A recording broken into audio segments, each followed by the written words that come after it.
지금 국정조사가 시작돼 갖고요. 관련된 공무원들 나와서 인제 막 국회의원들이 물어봐요. 근데 국민의힘 이것들은 사람도 아닙니다. 국민의힘 애들은 계속해서 신현정 의원 닥터카 논란만 얘기하고 있어. 네. 오죽하면은 유족들이 나가버렸잖아. 도대체 뭐 하자는 거냐고. 신현정이 핵심이야?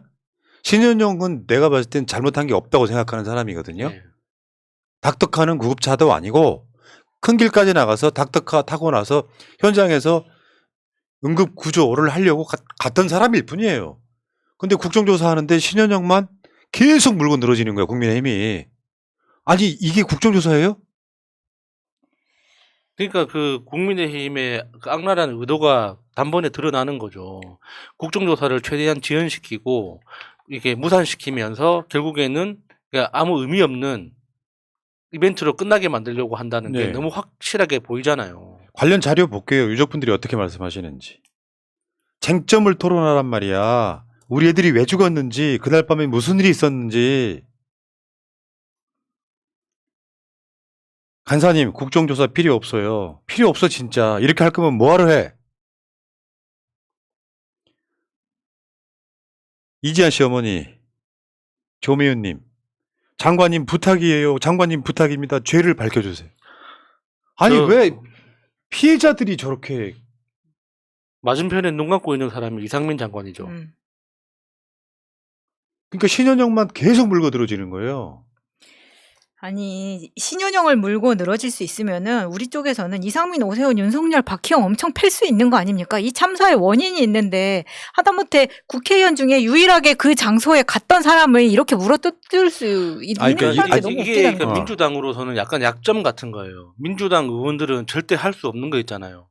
작은 티끌 하나를 가지고 회의 전체를 무산시켜버리는 이 스킬은 국민의힘만 할 수 있는 거예요. 그러니까 신현영 의원에 대해서 문제 삼을 수 있죠. 국민의힘 측에서. 근데 그 문제를 삼는 것 자체가 신현영이 이 국정조사의 핵심이다라고 주장하는 건 국민의힘만 할 수 있는 겁니다. 만약에 민주당 의원이 박희영 하나를 딱 찍고 박희영이 이 국정조사의 핵심이다라고 누가 주장할 수 있습니까? 박희영이 잘못했죠. 근데 박희영이 핵심은 아니잖아요. 그러니까 박희영 하나를 공격할 수는 없는 거예요. 민주당 의원들은 그걸 문제의식이 없어서가 아니라 할 수가 없어요. 그렇게. 왜냐하면 국정조사라는 이 틀 자체를 유지하는 게 중요한 거지 박희영 하나를 이렇게 때리는 게 목적은 아니잖아요. 근데 이 국민의힘은 이 국정조사라는 이 틀 자체를 없애버리는 게 목적이기 때문에 맞아. 내 꼬투리가 딱 잡힌 게 신현영이든 박현영이든 중요한 게 아닌 거예요. 그러니까 이게 우리가 국민의힘하고 싸울 때 정말 어려운 지점인 겁니다. 이게. 그러니까 이 국정조사 자체를 그냥 맞아. 똥탕 만들어버리는 거야. 네. 그 완전히 막 해집어가지고 이런 측면이 있는 거죠. 국정조사, 국조위원들이 민주당이 제일 많고, 그 다음에 국민의힘이 6명인가 그렇고, 나머지 야당들이 있거든요. 이렇게 만들어져 있단 말이에요. 또 국민의힘의 국조위원들이 질의할 때마다 신현영만 물고 늘어지는 거야. 그러면 계속해서 유족들 입장에서는 신현영이 핵심이 아니잖아요. 네. 논란이 있다 치더라도 우리 입장에서 신현영 잘못은 없다고 생각하지만, 그래서 신현영 의원한테 내가 아쉬운 게 그런 거라니까요. 무조건 사퇴해서 되는 문제가 사실 아닌 거예요. 죄를 인정하는 꼴이 돼버리는 거잖아요. 가장 큰 책임자 박희영이는 아직도 사퇴 안 하고 지금 구속돼 있단 말이에요. 네. 구속돼도 사퇴 안 할 겁니다, 이제는. 그거랑 약간 연관이 있다고 보는 건데, 국민의힘이 지금 그런 짓 하고 있는 거예요. 신현영 징계안. 저렇게 국회에다 내요. 신현영이 무슨 잘못했는데요? 그러니까 잘못을 했다는 게 아니라 국민의힘 쪽에서는 꼬투리 하나 잡았잖아요. 이거 이슈화 그걸로 이제 시키는 크게 거죠. 이제 그냥 들고 네. 흔들면 되는 거예요. 그게 합리적이다 아니다 그거를 신경 쓰는 집단들은 아니니까. 그리고 서울시 의원인 이종배? 이종배는 지금 얘는 서울시 의원 이제 이번에 비례로 비례. 꽂혀가지고 된 놈인데, 이 고발 전문가잖아요. 원래 법세련이죠. 고발 전문가 신현영까지 또 고발을 하는 이런 상황. 이런 뻔뻔한 양아치스러움이 부러워야 된다는 게 너무 화가 납니다, 네. 진짜. 근데 이상민이 진짜 사람 빡치게 하더라고. 왜 현장이 왜 늦었냐 하니까 이미 골든타임 지난 시각이었다. 이 새끼 사이코예요. 왜 그러냐면요. 이미 사람들이 죽었기 때문에 내가 갈 필요 없다 이런 그러니까. 얘기예요. 그렇죠. 진짜 놀라운 대답입니다. 그러면 비대위는 왜 만듭니까? 그래서 그 재난대책위원회는 진짜. 왜 만들어요? 정말 놀라워. 이제 매일매일 진짜 매일매일 놀랍습니다. 야, 상민아, 그런 논리면 윤석열은 다음날 아침에 현장에 왜 갔냐? 그렇죠. 정말 어처구니가 없어. 왜 사람들은 다 그 시신 다 안치실에 다 있는데. 아. 지금은 상황이 끝났기 때문에 그렇게 얘기할 수 있지만 네. 그 당시에 사건이 계속 진행 중인지 뭔지도 몰라요. 최대한 관계에 있는 사람들이 최대한 빨리 가서 사건 수습하는 거거든요. 근데 결과론적 이야기 하는 거예요. 그때 나 가봐야 이미 다 죽은 뒤였어. 이 이야기하고 있잖아요. 네. 원래 어떤 답이 나와야 되냐면 듣기가 죄송하다. 한 명이라도 더 살리기는 저번에 그 우리가 방송으로 이야기한 적 있죠.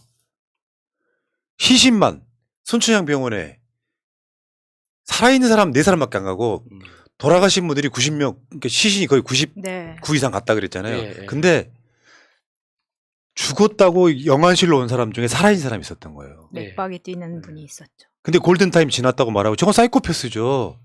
그러니까 상식적으로 생각한다면 만약에 그런 재난이 일어났다. 이태원 현장에서 많은 사람들이 지금 사망해 가고 있다라는 보고를 받았다면 비서실에 전화를 해서 비서한테 전화를 해서 야, 너 용산 경찰서로 바로 와. 거기서 보자. 그래서 자기는 집에서 택시 타고 바로 갔어야 돼요. 비서를 기다렸다는 거지. 그러니까 기사, 운전기사. 운전기사 올 때까지 기다렸다는 거잖아요. 근데 이건 진짜 이거 사람도 아닙니다. 나는 이게 진짜. 거짓말 같은 게 저 타임라인 한번 보여줘봐요. 사실 이상민은요 참사 이후에 2시간 동안 사실 안 나타나는 거거든요. 지금 이 타임라인에 대통령실, 물론 이것도 거짓말이라고 생각하는 사람이지만 이상민이 행안부 장관으로서 사고 사실이 인지한 게 11시 20분이고요. 그리고 나서 현장에 도착한 게 0시 45분이에요. 근데 그 사이에 기사가 안 나타나서 그 사이에 안 나타났다고? 이상민은 그 이후에 저 나타날 때까지 행적이 지금 미궁에 빠져 있단 네. 말이야. 아직도 알려져 있지 않아요. 그걸 변명이라고 한 게 기사가 안 나타나서 못 왔다 이런 거잖아요. 그러니까 정말 확인해 보고 싶은 게 참사 당일의 통화 기록들이에요. 통화 기록을 보면 알 수 있는 거 아닙니까? 언제 몇 시 몇 분에 누구한테 통화를 했는지. 통화 내용에 대해서는 이상민이 거짓말 할 수 있겠지만 통화 기록 자체는 거짓말 못 하잖아요. 그러면 이상민이 그날 당시에 언제 제대로 보고를 받았고 어디로 움직였는지에 대해서 다 확인이 가능한 거죠. 근데 그거를 밝히면은 자기가 욕먹을 것 같으니까 끝까지 지금 사퇴 안 하고 버티고 있는 거 아닙니까? 네. 지도 한번 볼까요?